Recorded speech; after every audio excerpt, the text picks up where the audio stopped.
to begin, if that's okay. We may have a few more people coming in the next few minutes. I am just going to, you'll be happy to know, I'm just going to talk for a very brief period to introduce our speaker and our topic.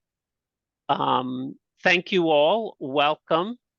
I would say good morning. It's morning out here in California, but it may not still be morning for some of you.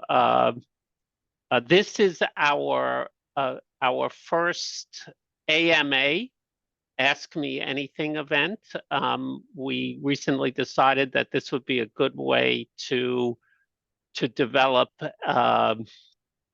some opportunities for communication with our colleagues across the country, and we use the term colleagues very broadly. We plan to have a series of these events where we take on topics that we think will be interesting to colleagues, mostly in the academic community, but also in clinical and research communities. And so we, as we have planned today, we have a topic, but it's a pretty broad topic, and we're hoping that we get into a lot of interesting discussion. This will not be, a 45-minute PowerPoint presentation. I think Julie will give us a brief presentation and then address questions. We've had a number of people we solicited questions in advance, but I think we'll also have opportunity for questioning as the event proceeds. So let me introduce our speaker, our moderator, the me in Ask Me Anything, which is Dr. Julie Tilson. I won't spend a lot of time giving you her background, but I will say, she graduated from USC with our very first DPT class in 1998.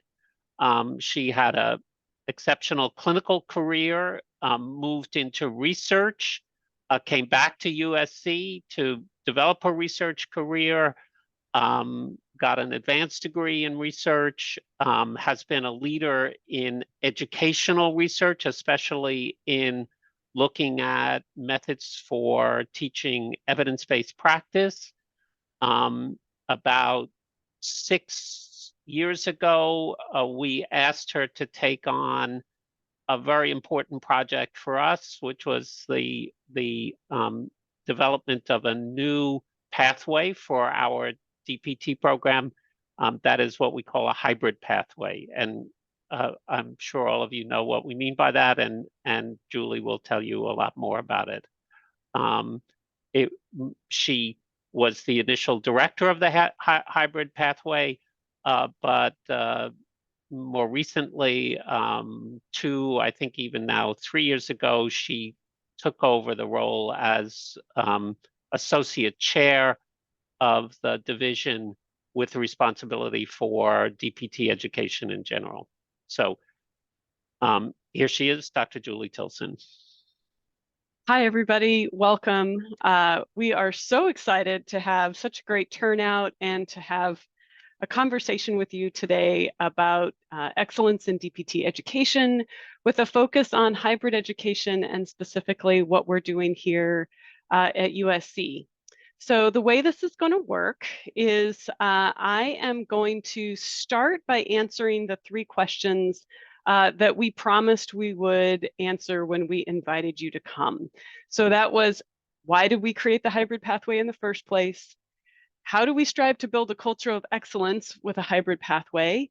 And how do we provide consistent content learning experience across our 2 pathways, our hybrid pathway and our residential pathway? So I'm going to open with answering those questions in, let's call it not brief, but not too long, right? So I'm going to give you some details because I think those will help with your questions. Now I want to add, you all sent in fantastic questions. We got so many great questions. Here's the topics, the number of questions, kind of like the subtopics. So after I answer those three, at least briefly, with some room for follow-up questions, I'm going to move us through some different areas to make sure, because we could probably spend an entire hour on most of these specific topics themselves, and I want to make sure different people's interests are addressed.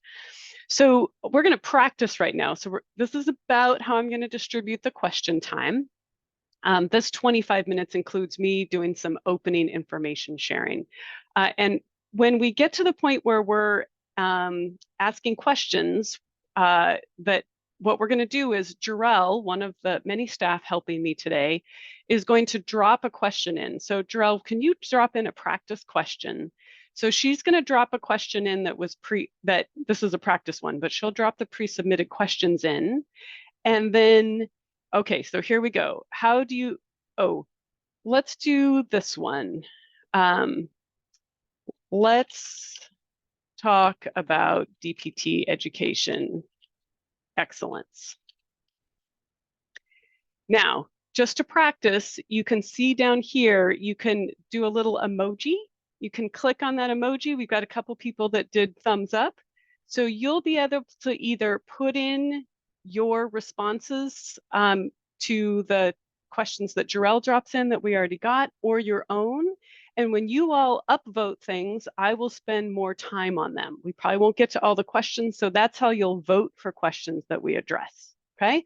So first I'm gonna do my little preamble to address some general questions, and then we will get to that part. If you have other questions, feel free to drop them into the chat. Jarell and also Anthony Wallace are both great for logistics if you have any logistics questions. All right, let's get started. Okay, so why did we create the hybrid pathway in the first place? We did not set out to saying, hey, we should have a hybrid pathway. That really actually wasn't where we were.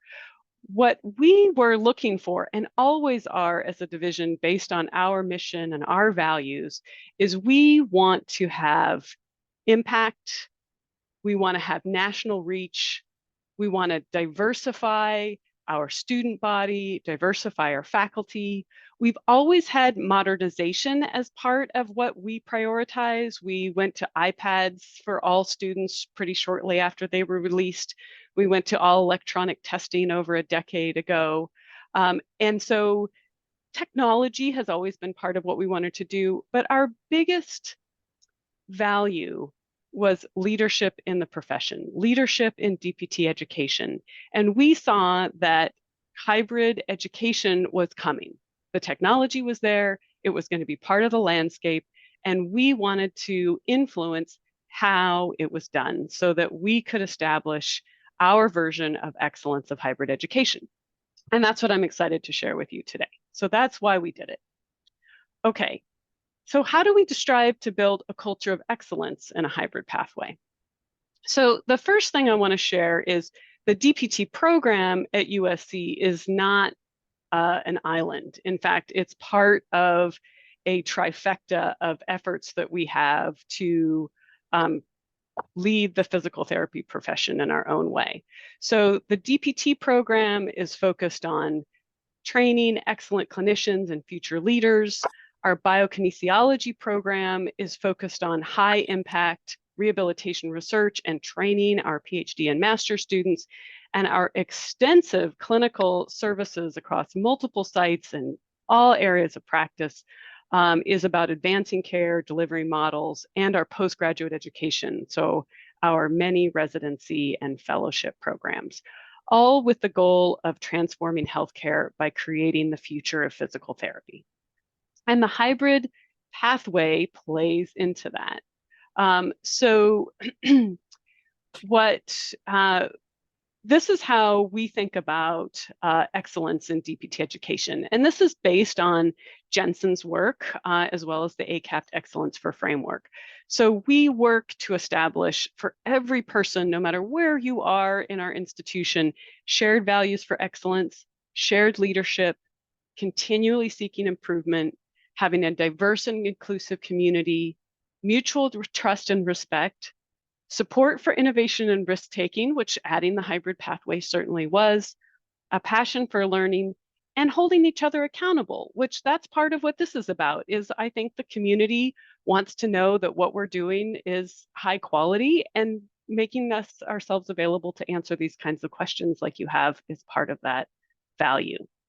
So we take those fundamental values in anything we do, and then a key piece of how we maintain excellence is we have one program, one DPT program with two pathways. Okay, so we have our residential pathway and our hybrid pathway. And nothing happens in one pathway without a consideration for how are we delivering that same quality, that same experience, those same expectations in the other pathway. And that has been an important model for thinking about, we have in a DPT program, students are at the center, but then we have faculty and staff, leadership, curriculum, facilities, resources. And fundamentally, so there's all these variables that go into it that you're also familiar with. The delivery mode is the thing we changed, right? So we did not set out to change everything. We set out to change the delivery mode and then maintain our values for excellence. And certainly changing the delivery mode impacted a lot of other things. But our fundamental core for excellent education did not change. Okay, so here's a little look at our one program, two pathways. We have 144 students a year in the hybrid pathway and 294 in the residential pathway. So kind of rounds to 150 and 300. We have twice as many students in the residential pathway. We feel like that is our best fit for size for now. They both take the same number of units. The delivery model for hybrid pathway is a flipped model, which I'll talk a little bit more in a minute, with 12-to-1 live sessions. In the residential pathway, we do some flipped and some lecture with slightly higher ratios because of the in-person component. Admissions criteria are the same. There's a holistic assessment. We use the same rubric for both pathways. We do have one additional essay that we have in the hybrid pathway for students to talk about why and how they feel that distance learning is a good fit for them. The weeks of clinical education, we have an equivalent 44 weeks of clinical education in 6 settings in both groups. And then the duration is essentially the same, 35 months for the hybrid pathway, 33 months for the residential pathway, and I'll show you why that's the case. Okay, so last question we promised, and then of course we'll have time right after this for follow-up about these. How do we provide consistent content and learning experiences across the hybrid pathway? Okay, so this takes some explaining. So here we go. First, our leadership structure is such that we do not have leaders that only have a job related to one pathway or the other. Everybody is responsible for all pathways. That allows us to avoid, maybe excellence, but divergent excellence, right? So I direct both pathways. Dr. Val Teglia directs clinical education. And then we added a new position because it is a lot to direct two pathways. Monica Nelson is our Director of Didactic and Laboratory Education. Janet Stevenson is our Director of Student Services and Alumni Relations. Jesus Dominguez is our Director of DPT Admissions.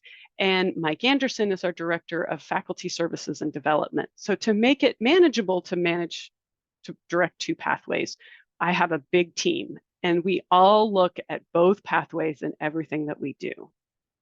Okay, now here's what a course might have looked like in 2016. A non-lab course would have had a course director and a teaching assistant, maybe some guest lectures that came in. That was about it, okay? Here's what a lab course might have looked like. We had a course director, a course coordinator, lab instructors, some resident instructors. Now, the course director, of course, is responsible for the tone of the course, the learning objectives of the course, the assessment of the course. What you'll see is we continue to have one course director to make sure that we have equivalence in both pathways.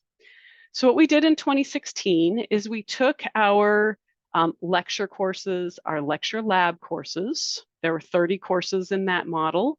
And then 3 courses were already using a flipped model with video lectures and discussion sessions.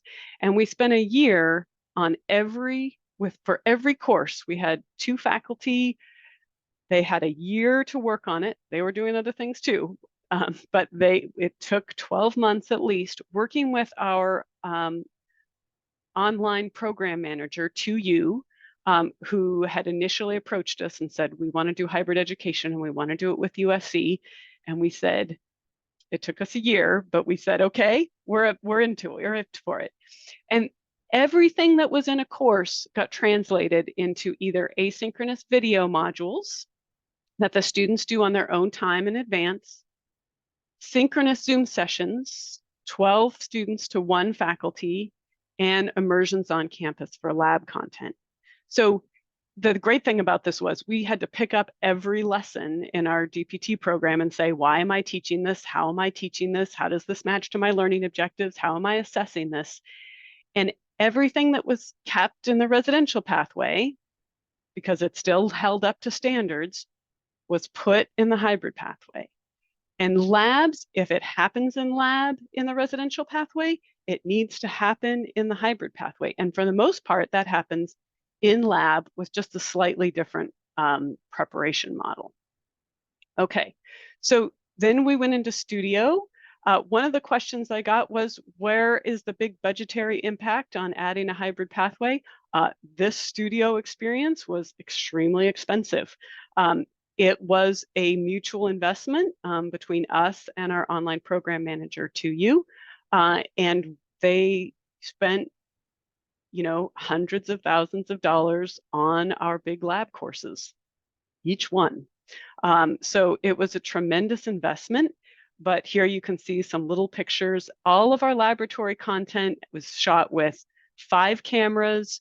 We have overlays you can see here. We can do anatomical overlays on any moving body so people can see how the body is moving with anatomical overlay. We had actors come in and do patient interviews. We did a full studio in our cadaver lab, so our cadavers are on camera. We did all the techniques. We had patient interviews. You can see down here, this is what a standard lecture looks like. And we went into syndicated hospital rooms to do, all the things, frankly, that you can't do in a lecture. We were able to bring to life. Okay, now we ended up with 553 hours of edited video. We have an average of 16 hours per course, but as many as 50. The average length of a video is 8 minutes. So students watch a short video and then they do reflection, recall, application questions in between to make sure that they actually have processed that information that they just saw. Then critically important is students move into synchronous live sessions. So this is every week for every course. So they're usually in class every day, and it's 12 students to 1 faculty with 60 to 120 minutes, depending on how many units the course is.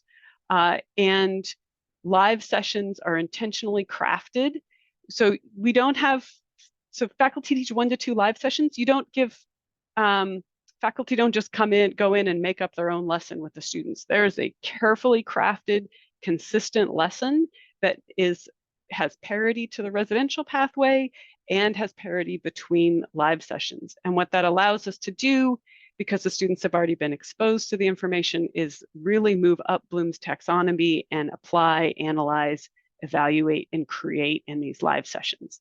For privacy reasons, I didn't do a Zoom shot with 12 people in it. That's what it looks like, or 13 people with our students, but you can see Beth Fisher here watching a video with students about sit to stand, and then they all scoot back and do sit to stand in that live session together, talking about that movement concept. And then finally, we have immersion. There are 12 visits to campus, 78 lab days.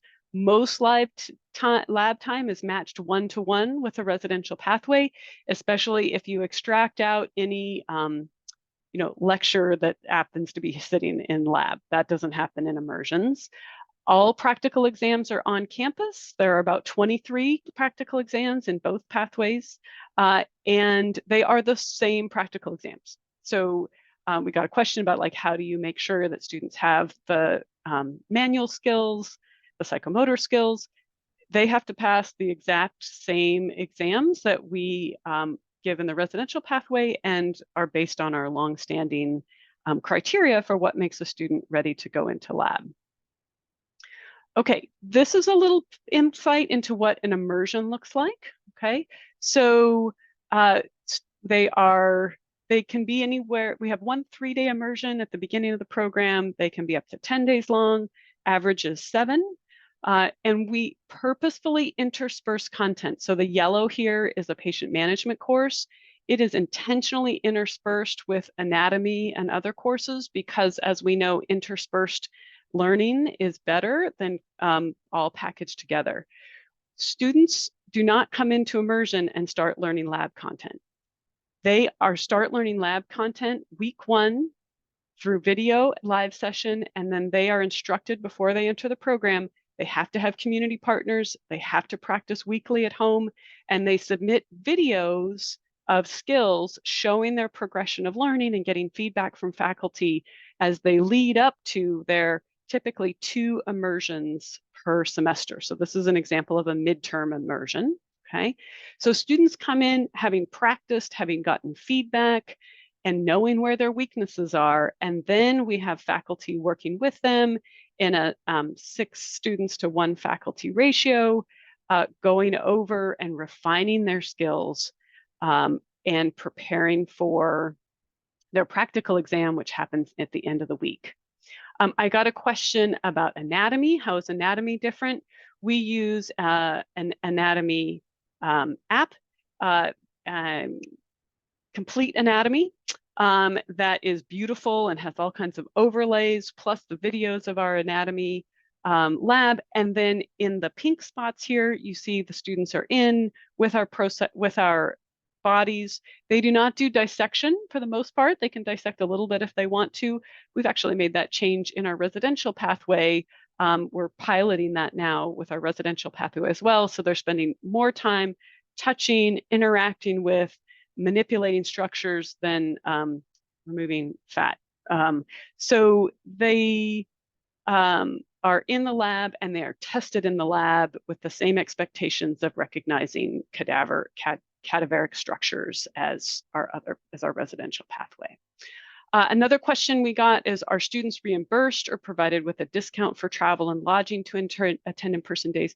No, they're not. That is built into their financial aid package, but it is a cost on their own that they have to be prepared to accommodate. We do have a hotel literally across the street, and they give us discounts that students are able to engage with if they choose.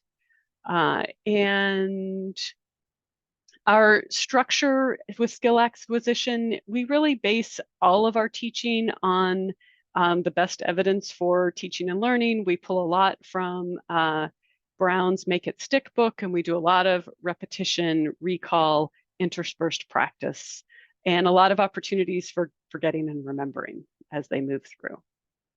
Okay, last bit before we move to questions. This is what our curriculum looks like. We're a systems-based curriculum. And one of the questions I got is, what are the curricular differences between online versus ground-based cohorts? You can see here we start early in the summer with the hybrid pathway, which is on the top here, residential pathways on the bottom. This is to allow them to figure out how to do this more independent style of learning where someone isn't telling them to sit in class, except for live sessions they need to prepare in advance. So that's a little warm up. Otherwise, it's very similar. You can see here as I move into year 2, they're lockstep. Both pathways are taking the same courses, having the same clinical experiences. And then in the 3rd year, it's a little different. Our residential pathway here on the bottom does a full-time 16-week terminal clinical and a 16-week 3 times a week with integrated courses. We took those integrated courses for the hybrid pathway, split them across 2 terms, they have the same equivalent days in practice, but take that integrated content in the evenings once a week across all of their third year. Okay, another question that I got was, oh, there we go.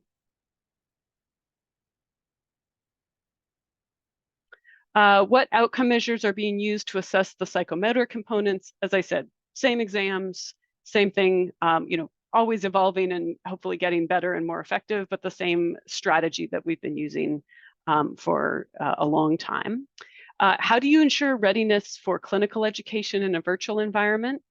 What you can see here is that before every clinical here in green, students are here for immersion and they have to pass their practical exams before they're allowed to go out on clinic, the same as we do for residential pathway. So here, so each of these red boxes are days on campus. Okay, so here at midterm, they come, then they pass their classes, and then they go out on their 2-week clinical. Here they finish their summer, have a 7-day immersion, and go out for a 6-week clinical. Here they come for 8 days for cardiopulmonary semester, go out on a 2-week clinical. All right, Carrie, I see your question coming to that. Then here, so you can see this pattern. Great. Okay. Let me see if there are any other questions I wanted to hit here before I move on.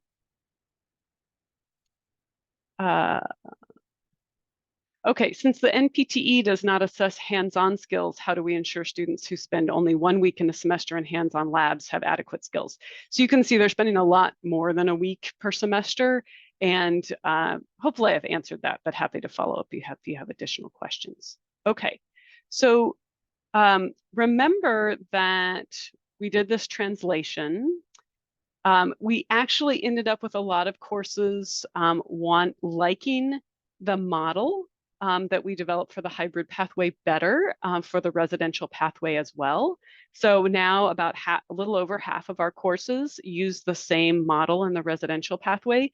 Faculty got to choose, and about half of our courses went back to a traditional model post-COVID. Now, you remember a non-lab course had a course director and a teaching assistant. So now we have one faculty who is the course director, and they have a bigger team.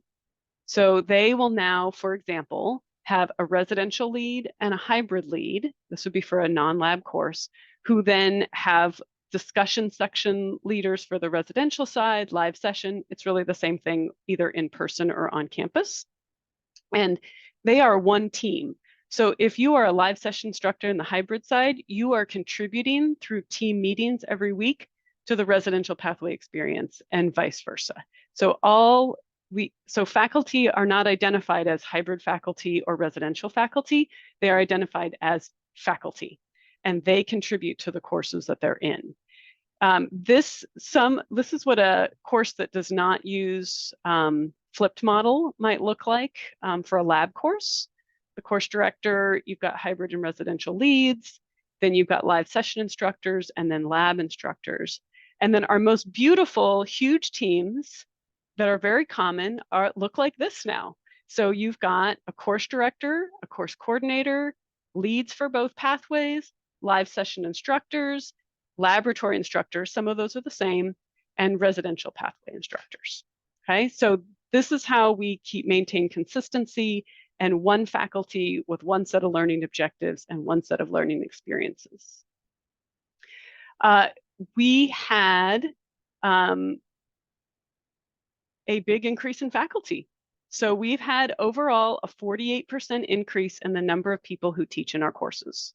We had a 50% increase in students, basically a 50% increase in faculty. You can see here a 39% increase in full-time, a 40% increase in the full-time clinical faculty who also teach in our courses, a big increase in 12-month part-time faculty, and a 50% increase in adjuncts. You see a big increase here in resident instructors. That's because our residencies grew.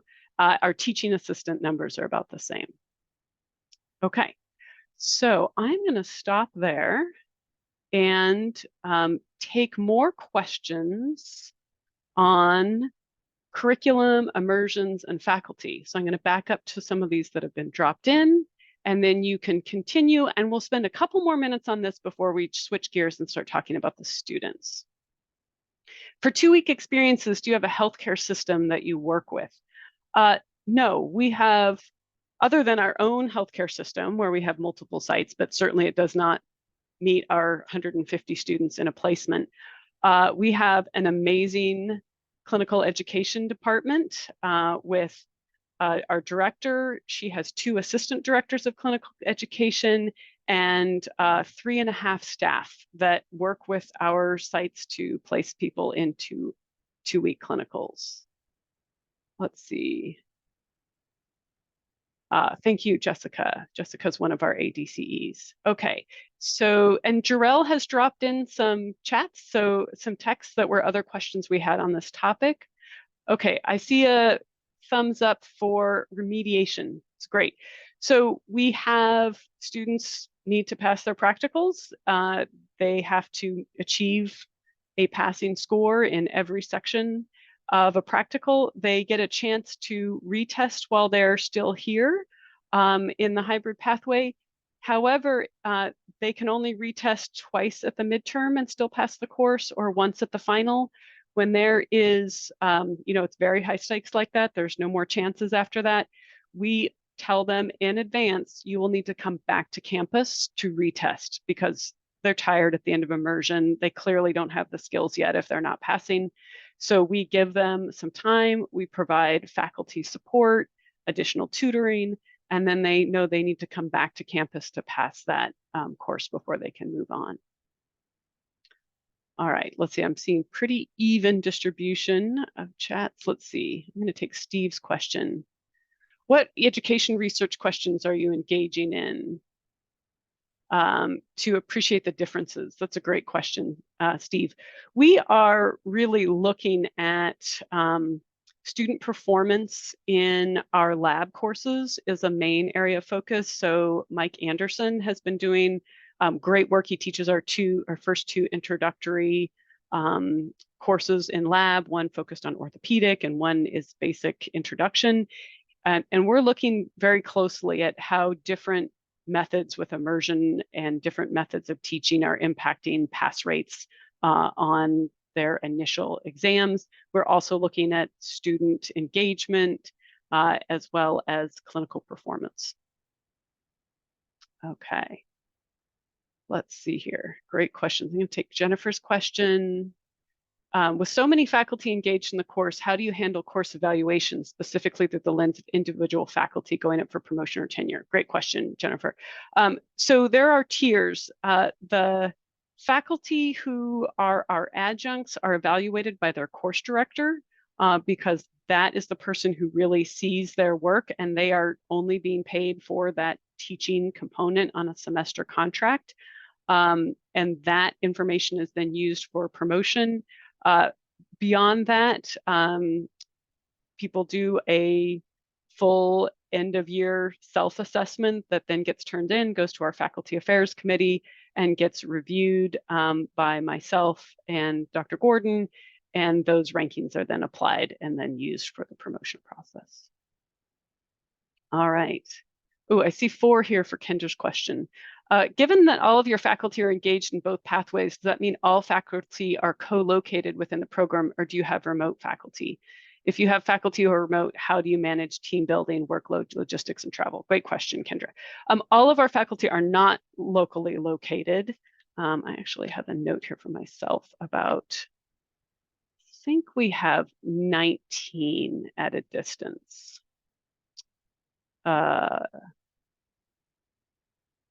Yes, we have 19 faculty at a distance. So we do a lot of Zoom meetings. Even our faculty who live, we're in LA, people don't love to commute all the time. So we do a lot of Zoom meetings anyways, but pretty much any meeting is Zoom available. We actually also have some great conference rooms now where we can do hybrid meetings. And the workload is balanced so that we try to make sure everybody has a fair workload. And if you are teaching if you're at a distance, your assignments are going to be with hybrid students. So you have a responsibility to the course as a whole, but your assignments are not going to be bringing you to campus every week. You are expected, if you're in a lab course, to come for immersions, and we cover the cost of faculty traveling for immersions. Okay, great. Let's see.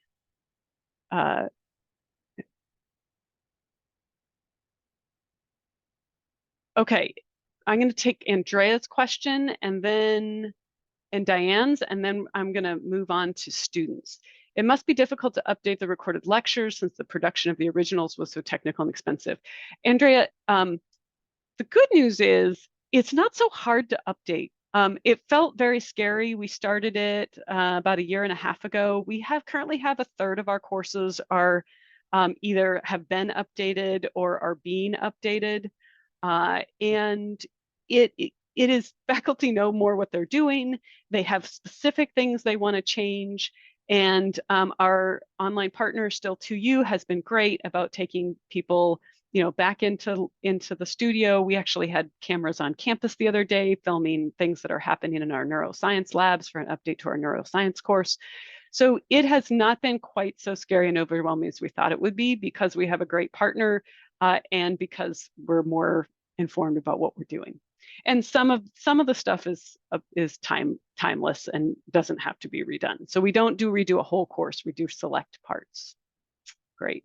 All right, Diane has 7 thumbs up here. Oh, how frequently do we update? Okay, it looks like it's going to be every 3 to 5 years. We've had a great partner to make sure that when courses need to be updated, they get updated. That is not a negotiable. And we do it back in studio with high quality. Okay, all right. What percent workload do faculty have for teaching versus research versus service? It is really customized. We have some people that come in on tenure track. They are expected to be getting $1 million grants on a regular basis. They might have a 25% teaching load, which would be directing one course. We have faculty who are brought in primarily to teach. They might have a 75% teaching load and be directing 2 very large lab courses. And everywhere in between, we really try to customize so that people can achieve their expectations based on their profile. All right, let's transition. I will come back and answer as many questions as I can, but I want to make sure that we get some other questions addressed. And so let's talk about students a little bit, because you had lots of great questions about students. Jarell, you can start dropping those student questions in, and I'm just going to do a little bit here. So this is the geographic distribution of our students in the hybrid pathway. It is, heavily California focused, but we do have students all across. We've had a student from Hawaii every term that we've run the hybrid pathway. We've had students in Alaska.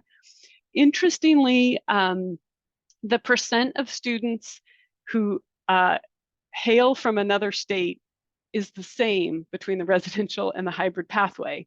What happens with the residential pathway, though, is they come here, they live here, and many times they stay here, whereas the hybrid pathway is more obviously effective at they're doing their clinicals for the most part in their location, they're interacting with their community, and they're more likely to stay in their community after graduation. The biggest difference, so I got the question, what's the difference in demographics between the 2 pathways? The biggest difference is age. So here's our residential pathway. Mean age is 24. With this cohort, this was our incoming cohort, a range of 21 to 33. And this is birth year, of course. And look at this phenomenal difference in birth year for our hybrid pathway. So their mean age is 30 versus 24. The range is just a year older on the young side, 22, but up to 44. And so we have a big difference in age range, which also means that they have a difference in life responsibilities. So the people who identify as being caregivers to children, parents, grandparents in the hybrid pathway is about a 1/5, whereas it's only 7% in the residential pathway. We also, the other marked difference is in military involvement. So ever served in the forces, in the US forces, 10% or 13% for hybrid. Um, currently on active duty or reservist, 4% versus none in the residential pathway. And having a spouse or significant other is 7% versus 1. So that is, those are the big differences where, we really work to contribute to the diversification of the workforce. But you can see here, residential is in green here, hybrid is in blue. And you can see we're consistently quite a bit higher than the US national average. And this is underrepresented, historically marginalized groups. So Black, African American, Hispanic, Latina, Latinx, and Native American Pacific Islander.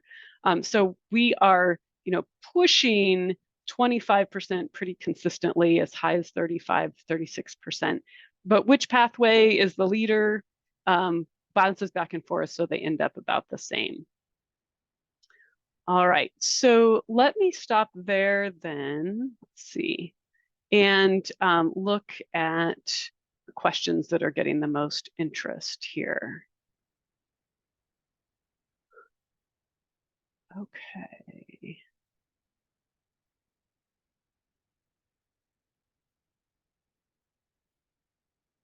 Drell, did you drop in the student questions? Are they coming? Here we go. Okay, unplanned absences. It looks like Monica Nelson, who handles those, replied to that. Let's see. Okay, here's a great question. Okay, professional behaviors, personal leadership, resilience seem to be huge issues, especially post-COVID. How do you season a large cohort of virtual students to be proficient in professional behaviors? We got a couple of questions about that. Showing up on time, verbal, written work, teamwork, professional appearance, etc. So the thing about this is when you are in a classroom, even though it's virtual, of one faculty to 12 students, you cannot hide. They know when you're late. They know when you're not engaged. They know when your room is messy. They know if you're not dressed appropriately. And we have both faculty as well as our online program manager has coaches that we're able to refer. Hey, could you work with the student to clean up their background area? Could you work, the student seems to be not engaged. Can you check with them and see how they're doing? So they get a lot more coaching than we traditionally were giving to the residential pathway because they're in these 1 to 12 ratio groups. And then when they come to immersion, they have to be on. You have, 6 days to refine your skills. And you have to be on time. You've got to be engaged. You've got to be professional with all these different faculty that you're not interacting with every week necessarily. And so we find for our CI's feedback that there is not a difference between the pathways in professionalism, social skills, interacting with patients. That is, not everybody's perfect, but that goes for both pathways. We have been able to really coach them effectively through an online environment, as well as having them on campus, and have a lot of individual touch with them. We have a lot of staff dedicated to the hybrid pathway to make sure they get that personalized attention, because we don't run into them in the hallway, right? So we run into them by meeting with them at least monthly individually. Okay, I'm going to take Brian's question. Cost of attendance is a concern, right? So the cost of attendance is fairly level between the two. So you've got one group that has to travel, but they don't have to live in LA. Now, some of them, we have people who live in Hawaii. It's expensive to live in Hawaii, and it's expensive to travel to LA. And yes, that is a cost concern. So I'm actually going to jump to admissions. Students get the choice, if they ask for it, to pick which pathway they want to be in, as long as we have seats. So we will say you are admitted to the program. We have open seats in both pathways. We give them lots of transparency about cost, expectations, pros and cons, and then they pick their pathway, and then that's how they have their opportunity to engage. We also have redirected, when we talk about cost, we've redirected a lot of scholarship money that we used to use to kind of reward our top performers, we have reallocated that to provide support for students when they need to travel for clinicals, because clinicals are longer, right? They've got to maintain their rent somewhere else often and relocate. And so our student services department has developed a grants program where we are able to provide students with financial support. And that's where we prioritized it, is to support them in their in the financial hit associated with traveling for clinicals. All right, let's see. Just scanning. All right, let's switch to a couple other topics. Jarell, you can go ahead and start dropping all the other questions in. We have 12 more minutes, and I am going to, I will take whatever questions you have, and also want to try to address a few more things that came up. Okay, great question here. Do students ever request to switch pathways, especially related to change in their personal lives? Yes. Originally, we were not ready for that, so we said, no switching. We don't know enough. Now we know, we have confidence. And so we've had a couple of students switch. It's a formal process. You can only switch once, no back and forthing, because of the social structure. The students lean on each other, support each other, and they do have tighter connections with their own pathway, though we work to make sure that they do interact with each other. But yes, we do allow switching for good reasons that are planned and thought out. And interestingly, we've had more switching into the hybrid pathway than we have actually never had anyone switch into the residential pathway, but we've had students with life situations go to the hybrid pathway. Why doesn't the, why doesn't the hybrid pathway cost less than the residential pathway? It is not cheaper to do hybrid education. You saw we had a 50% increase in our faculty. We have lots of additional staff investment to make sure that they get the personal touch that they need. Courses have to be revised on a regular basis. It is really, I think, a budgetary wash. So we did not do this to make more money, and we are not making more money, but we are reaching more students that could not have relocated to LA to get the kind of education we want to deliver, and that's where we're winning. So yes, and if it were cheaper, we'd try to reduce tuition for everybody, but it's not. Okay. All right, let's see. A couple of ones here. Do you think the accreditation process should be different for two pathways to ensure schools with hybrid pathways have the resources? I've really thought about this question. I appreciate it. I actually don't think the accreditation process should be different, but the accreditation process should address that students are getting the support that they need. So just because a student's on campus doesn't mean they don't have similar needs, frankly. So I think that the accreditation standards should go up across the board to ensure that students have the resources, faculty have the resources to deliver excellence.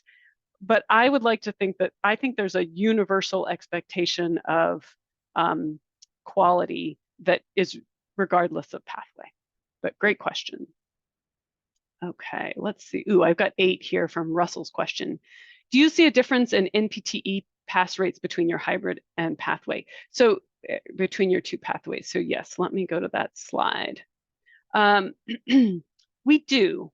And I also got a question in advance about other programs. So I'm going to address both of those. So here is some of our main outcomes that we track. So use of the flex schedule. So when students are struggling either personally or academically, we allow an opportunity to complete the program on a 4-year pathway instead of a 3-year pathway. That is used by a higher percent in the hybrid pathway. Graduation rates, basically about the same. First year pass rate, average for residential pathway is 91%. Hybrid pathway rounds up to 86%. Frankly, we are not happy with that for either pathway. It has been dropping nationally, and I'm all for a tough exam, but I am not okay with those pass rates. So we have been working very diligently with students and with faculty to pay more attention than we have in the past to the NPTE. I have different hypotheses about why the national average has dropped as well as ours. But we, our first year, it was the same. It was 92% for residential, 91% for hybrid. Second year, there was a difference. So we are definitely working hard to figure out what is going on there and make sure that our students are prepared and that our faculty are not just attending to kind of their evidence-based focus, but also focusing on, kind of the textbook-based curricula that are asked about in the NPTE. You can see their ultimate pass rates are virtually equivalent, okay? There was also some questions about general, and so I looked at CAPD. There are 7 programs with results. There are quite a few more programs that are developing. This represents 5 schools. It's kind of all over the place, frankly. Graduation rate was between 89 and 100%. First time pass rate on the NPTE was between 61 and 98%. Ultimate pass rate, 90 to 100%. I put the national averages over here. Duration, this is kind of interesting. The duration of the currently accredited programs comes out to about 29 months. This is what is listed on their website, though, whereas this national average here is actual instructional weeks converted to months. So I would say it's trending a little bit shorter, but it wasn't as much shorter as you might think. Now, I did see programs advertising that are in development for 20 months. So there's certainly some people out there trying to do very short programs, both hybrid and otherwise. But what currently exists is about the same in duration. And my experience would say hybrid does not allow you to do it shorter. If anything, you need more time because you're not seeing them every week in lab. All right, let's see what other questions have come in here. Okay. Have you changed any hybrid strategies for learning in the wake of AI? We are changing, it was really a year ago that AI for the public hit the landscape. The changes we're making are universal across the program. So we are guiding students on what's appropriate, when it's appropriate to use AI, when it is not. We're monitoring for inappropriate use of AI. We're building it into our teaching strategies when we think that, this is that good modernization of embracing technology, but it's not specific to the hybrid pathway at this point. All right, I'm going to finish with some of the lessons learned questions. I'm just scanning here to see if there's anything that I missed that had a lot of thumbs up. Let's see.